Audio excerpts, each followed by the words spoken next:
This is TV Grid.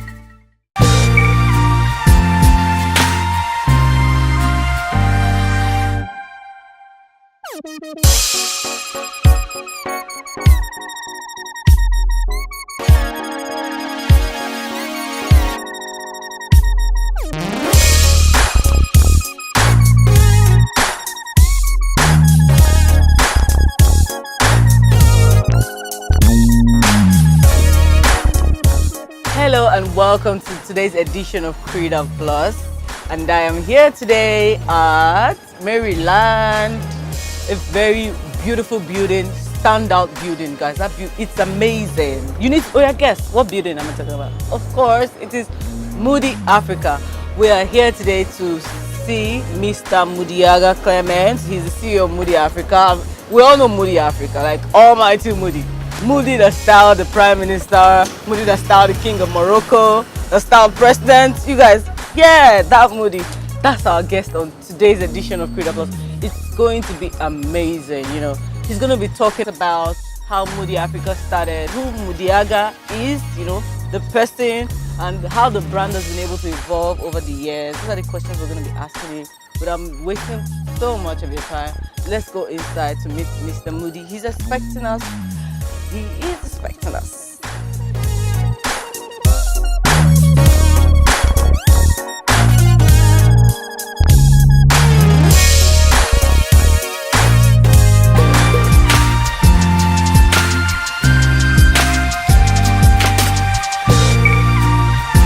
Hello and welcome to Creative Plus August edition, and of course we always have lovely, beautiful, fantastic celebrities on the show, and we meet today is one of Nigeria's, let me just limit him to Nigeria, let me say Africa's most celebrated, biggest fashion designer, somebody that stood the test of time and has evolved over the years. He has been worn by a lot of presidents, prime ministers, kings, royalties, you know, claim the cream of Africa is no other than Mr. Clement Mudiaga Enajamo, the CEO of Mudi Africa. Welcome to the show, sir. My pleasure. It's finally nice to have you around us, sir. So, of course, I'm not going to start asking you about your background because, I mean, you've done a lot of interviews that covered all of that. So, I know that at some point, of course, you were born and raised in Ughelli in Delta State. Yeah. And at some point, you moved to Ilorin. Yeah. So, sir, tell us, did you have mixed feelings moving from Ilorin to Lagos? No mixed feeling. I left Ilorin 1990 back to Lagos. Okay. So I came, my cousin of mine. I stayed with her for about 2 years. Okay. I got a job from an uncle of mine as well, not far from where you have a Daystar Church. There used to be a factory there. Okay. That's on the Billings Way. Okay. Bennett Industry. I worked there for about a year and a half. I lost my job during the Babangida SAP program. Oh. About 8 of us, we were retrenched. So after then, went back home. I was not living on Goodwill and K2. I actually started from K2. Okay. So while in K2, most of my friends then who I knew back home then, and even ones I met in Lagos, I used to buy clothes for them. You want to go and buy clothes, seek my opinion, to help them advise on what to pick, what to buy. Okay. So I grew up with that mentality of looking good. Looking good is good business. So the particular day, a friend of mine, two friends of mine, Tunde and Ima, they saw me and they said, Mudi, go into designing. Okay. Is your calling. But it did occur to me. So I thought about it and then I approached an established roadside tailor who actually gave me a trained me for 9 months. Okay. How to just to know how to cut and know a good stitch. Okay. So I started from there. Okay. So sir, what inspires your designs? I'm an artist. So I needed a platform to express myself as peak fashion designing. I'm an artist. Anything you see around me, it shows the artistic mind that I have. sir, how have you stood the test of time? I mean, from the 90s, how have you adopted? Because I know the style has obviously evolved over the years. Have you been able to remain relevant in the industry? I think I'll give that first of all to God for the wisdom, for the will, determination, or I have to attribute to God. But above all, after God, once a while, I say yes, I've done well. In the sense that because I paid my dues, I've been doing this job for 26 years. I 26 started years, very wow. early. I started when there was no structure, no godfather, no capital.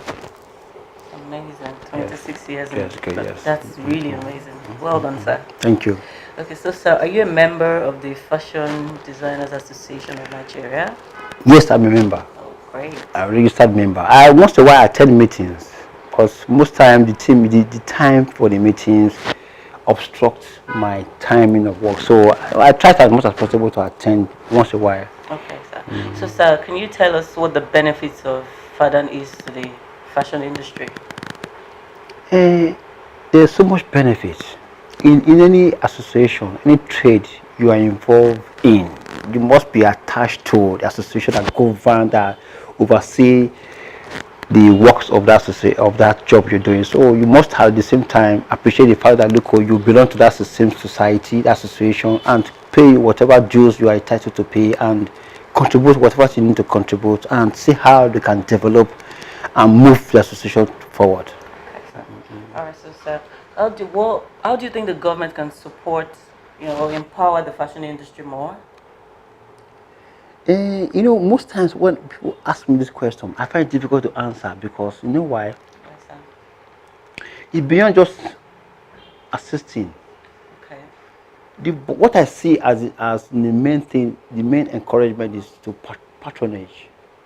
When there's patronage, even without assistance from anybody, you can forge ahead. Okay. When there's patronage, believe in what we do, appreciate what we do, and believe in ourselves. So, sir, you mean to say that we need to buy Nigerian more? It's a simple thing. It's a simple logic. Okay, sir. But then there's the popular belief that Nigerian brands are pretty much high priced, they're horticulture.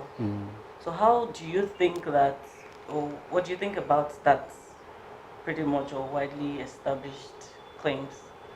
It's a major factor. And don't forget the fact that we're in a peculiar environment Okay.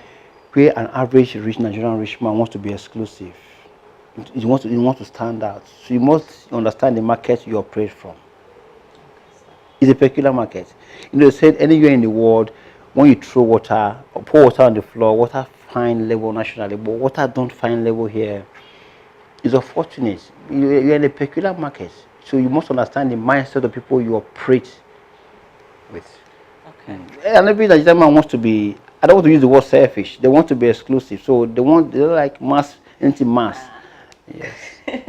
Okay, sir. So other than the mass production factory that is in Tinapa, what other things do you think the government needs to provide, to encourage mass production in Nigeria? First of all, energy is key. If you want to go into mass production, you require more equipment. Is the power there? Energy is key. And I don't want to narrow it down to the fashion industry alone. Even other sectors of our economy, energy is key. Once you get the energy right, there's constant supply of energy, light, economy will pick up. All right, so I'm going to take you back to the Made in Nigeria topic again. How do you think we can improve brands that are made in Nigeria? Because some people's excuse is, I can't buy them because some of them are substandard. So how do you think that Made in Nigeria brands can actually improve, to the international, to the level of Mudi Africa, for example? How do you think other brands, up and coming brands, can improve? On that thing, let me zero down to the fashion industry. There are people who are out there who say they are designers. They're not designers. Designers. Okay. A lot of them are not designers. Just what attracts them to the industry is the glamour. Just to be, I'm a designer. But when you talk of substance, it's zero. Okay, you must have structure to be able to meet up international standards. Most of them lack structure. You see a designer in Nigeria who's about 4 years old in the industry. It's known all over the world, all over the country through social media. but he or she doesn't have structure. He doesn't have a tailor of his own. Is a source clothes. No. If you call them, if you call, can you make? They can't even provide. They can't make 10 kaftan in a day. But the pressure they give outside is, oh wow, this guy is doing so well through social media. No, you must build structure first. So when the pressure comes, you can withstand the pressure. Because in terms of quality and creativity, most of them are lacking behind. But most of the time, when you tell them, but my guy, calm down, build structure first. Maybe you're trying to slow them down. They don't understand you. Okay, because I've been doing work for 26 years. Yes. And you just come into the business for 4 years, you want to be the same level, like, it's not possible. You must go through the process of growth. I agree. Yeah. Process of growth. From the humble beginning and now. This is an amazing photograph on the wall. I started from there, K2. Yeah, you mentioned you started from Keto. So that is the house in Keto where you started Mudi Africa from. And this is where we are right now. And that is what we call growth. Congratulations. Thank you.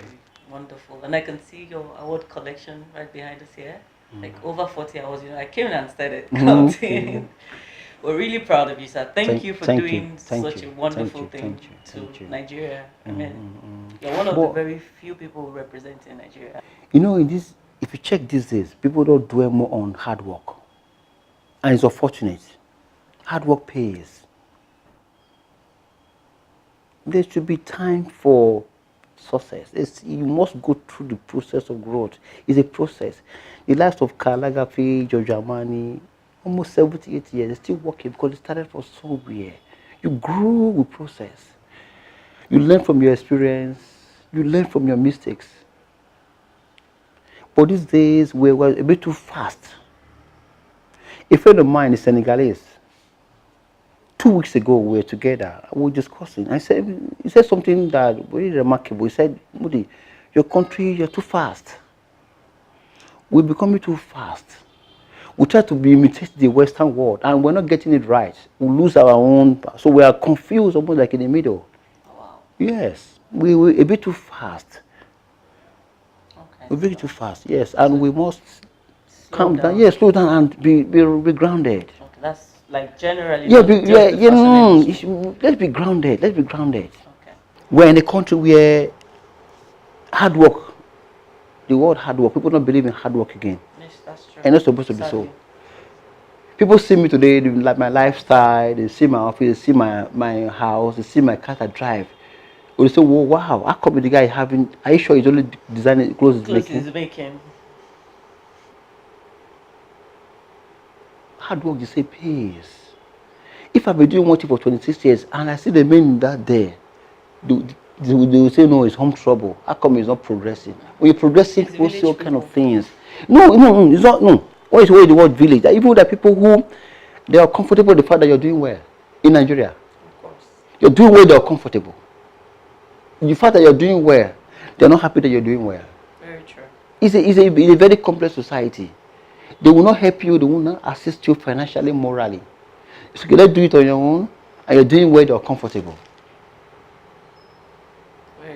And there are designers who they get to the office around 10. I get to office here 7 a.m. I'm here every day. And there are designers who they get to their work around 10, 11. Some of them don't even go out to work. They delegate from home. Around 4, 5 they close. They're going for networking. Leave the job behind. And I get here 7. I don't leave here until when I close. They shut down the place. I don't leave here. And they expect me to be at the same level with them. It's not possible. Why? Because they're not doing well. Because the time they put in, they're not doing well. If you that are doing well, they tag you and say the guy is doing something else. That's why he's progressing. It's an excuse to console themselves. That's the reason why they're not doing well. Yes. It's what you put in, you get. That's true. Because today, by the grace of God, having shops outside Nigeria is a risk I took. I like taking risk. You have only shops in Nigeria, you have just only one shop in Nigeria. We can't be at the same level. It's not possible to be at the same level. It's not possible. Very true. To be great, you must take risk. So by shopping in Ghana, no matter how small money that comes out every month, is in Kenya the same thing, South Africa the same thing, in Abidjan the same thing. We can't be at the same level. So I know people say all kind of things about me. Oh, no, the guy, no, he can't be really designing. We do something else. It's what I put in, I get. Okay. You just came into the business for 4-5 years and want to be the same level with me? Not possible. No. 26 years of hard work. When you say hard work, those who are close to me, they can testify for the fact they know that I put in so much hard work. And above all, I enjoy what I'm doing. I do the work with so much passion. So to be successful in anything you do, you must have passion for what you do. You must have the drive. You must have discipline. Passion is with the love for what you do. The drive is to remain relevant. And discipline is to be consistent and remain focused. I have Lagos, Abuja, Port Harcourt, Lekki, then Accra, Abidjan, Nairobi, and Johannesburg. I thought you used to have one in Senegal. No, I shut down Senegal because it wasn't doing well. I shut it down. I shut it down about 3 years ago or 2 years ago. It wasn't doing well. We source for fabrics locally and abroad. Most of the fabric I have either from Austria or Italy. Austria, Vienna, or Italy. So did you hire an interior decorator? No, I did everything. Wow. The exterior, interior, I did everything. I designed this house. It's the old house. I didn't demolish the house. I just restructured the house to what to suit my. You did fantastically well. You know, as an interior designer. Another thing is, this part of the world, because we are too used to mediocrity. If someone comes to set the standard, to do things professionally, they say it's packaging. It's not packaging. The word packaging has been misplaced. That's why people these days, see a lot of young boys who they say they're entrepreneur or they're designers. They put packaging before the job. No, the job for packaging. So they dwell so much on the razzmatazz, the fantasy. But when you look at the content, it's zero. It's good job first.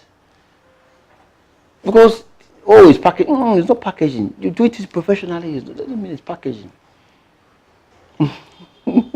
That is the level we've gotten to which we must come back to reality. Yeah, we must come back to reality. We'll be deprived of good living, good standard over the years. Okay. Do you remember the first award you ever collected? Yeah, City People. Okay, so that's this one here. The second. No. Yes, the one you have it. You have it on. 8 on. Yes, yeah. That one. But the first award was it 1990? What? 19. I forgot the year. That was the first award I received for City People. Wow. So which one is the most recent? No. The most recent. Which one is the most recent? This one.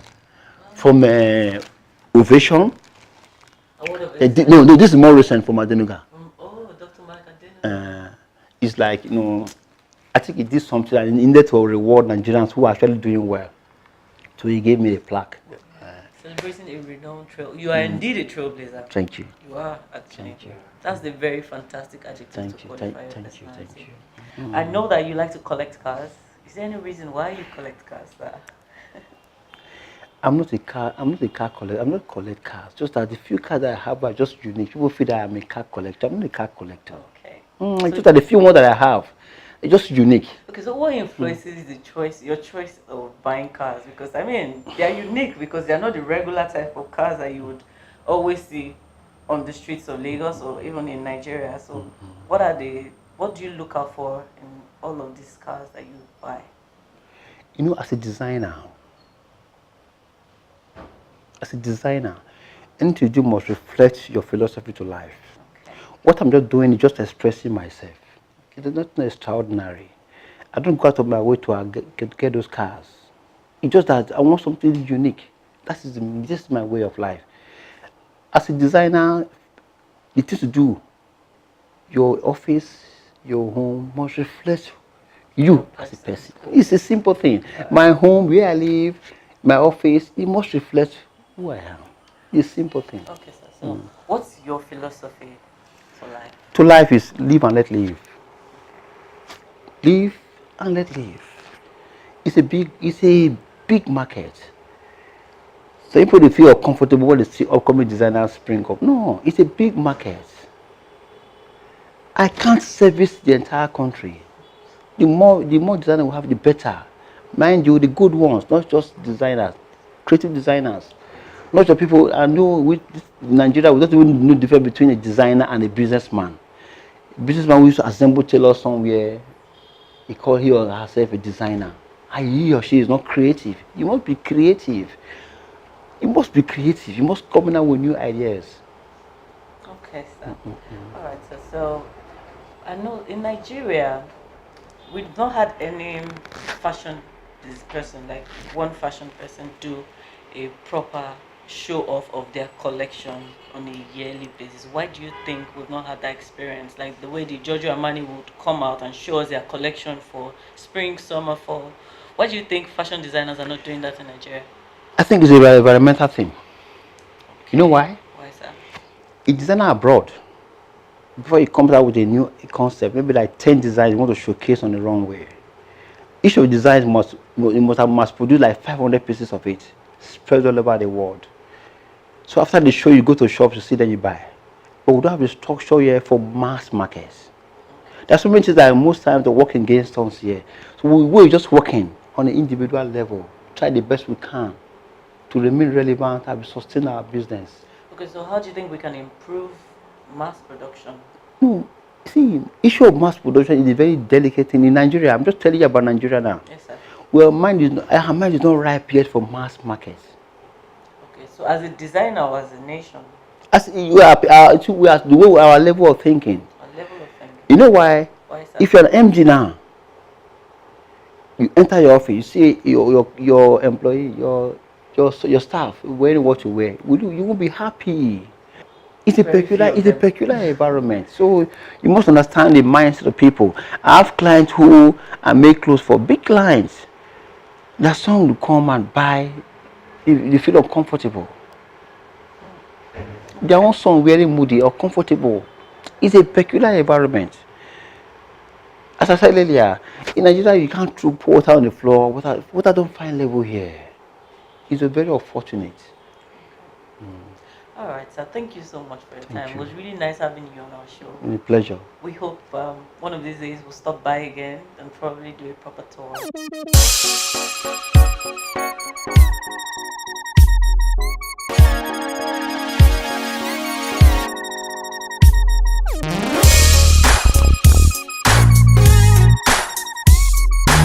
Yes, so finally we met Mr. Mudi. I'm sure you guys had fun with Mudi and you've learned a lot from Mudi. I have learned a lot. I learned the philosophy of live and let live. I learned so much, how hard work pays, how he started, how to build a brand over 26 years. I'm sure you guys had so much fun because I did. So come your way next time. My name is Ajayi Tunuolua and this is TV Creed. Thank you for watching.